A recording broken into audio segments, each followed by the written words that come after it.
네, 어제는 A조 토론회가 있었습니다. 김문수, 안철수, 양향자, 유정복 4명의 후보가 경합을 했는데요. 어제 주제는 청년과 미래였습니다. 한 장면 보고 오겠습니다. 지금 현재 제가 국민의힘 AI 특위위원장을 맡고 있습니다. 그래서 투자를 제대로 하기 위해서 어떻게 하면 되겠습니까? 제가 대통령이 되면 우리 안철수 후보님처럼 AI를 잘 알고 관심이 있는 이런 분들을 모셔서 AI 위원장을 모시고. 네, 안철수 후보는 내가 AI 전문가다라고 얘기를 했고 이제 김문수 후보는 그런 안철수 후보를 내가 고용하겠다라고 얘기를 했네요. 김 대변인님. 그러니까 결국은 지금의 시대에 있어서 미래 청년 아닙니까? 그럼 화두로서의 어떤 미래를 선점하기 위해서 AI 이 부분이 있는데 사실 이재명 전 대표 관련해서 AI 관련해서 공약을 많이 내지 않았습니까?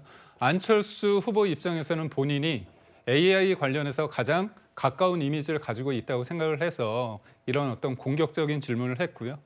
김문수 후보 입장에서는 아무래도 객관적으로 봤을 때 AI를 안철수 후보만큼 더 잘 안다고 아무리 얘기를 한들 국민들은 받아들이지 않을 겁니다. 그래서 그때 취할 수 있는 방법이 대통령이 될 사람은 모든 것들을 다 알아야 되는 건 아니지만 실력 있는 사람을 내가 같이 함으로써 그걸 보완할 수 있다는 그런 메시지를 통해 가지고 일종의 내가 대통령이 되면 능력 있는 당신을 어떻게 보면 같이 하겠다 그런 메시지를 통해서 방어한 게 아닌가 싶습니다. 네, 박 부대변인님은 어제 토론 어떻게 보셨나요?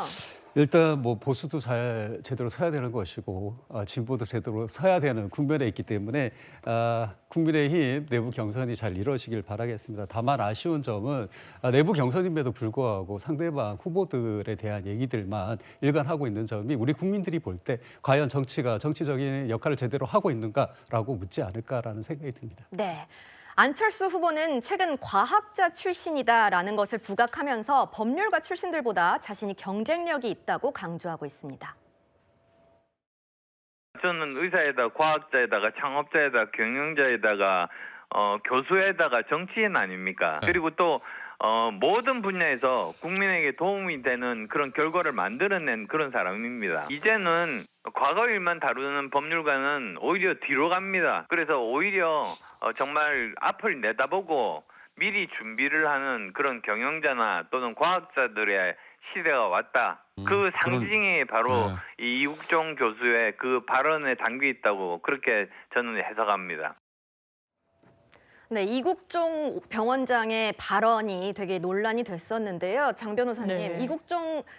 이국종 원장님의 발언을 네. 맞장구를 쳤어요. 같은 의사 맞습니다. 출신이다 하면서.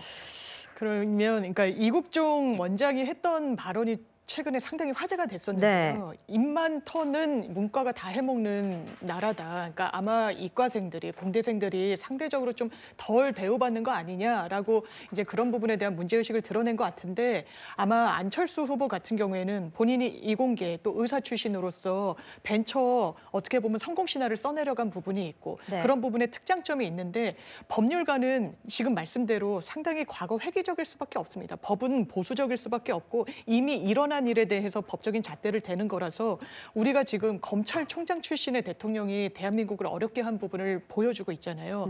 그러니까 아마 본인의 가장 좀 유력한 경쟁주자라고 생각하는 한동훈 후보도 어떻게 보면 우회적으로 좀 겨냥한 기본적으로 검찰은 이게 직업 윤리상 상대방을 피해자로 보고 범죄자로 보고 혐의를 찾아내는데 그게 업일 수밖에 없어요. 그게 정치 영역에서 미래 비전과 맞닿아 있나 국민들이 그렇게 판단하기 어려울 겁니다.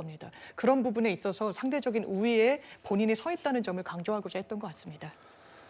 그 의사 얘기가 나와서 이 부분 좀 짚고 넘어가고 싶은데 구장 부장님, 사실 의대 증원 문제가 윤석열 정권을 뒤흔들었던 이슈였는데 결국에는 정부가 의대를 원복했어요. 그러니까 증원하지 않기로 했어요.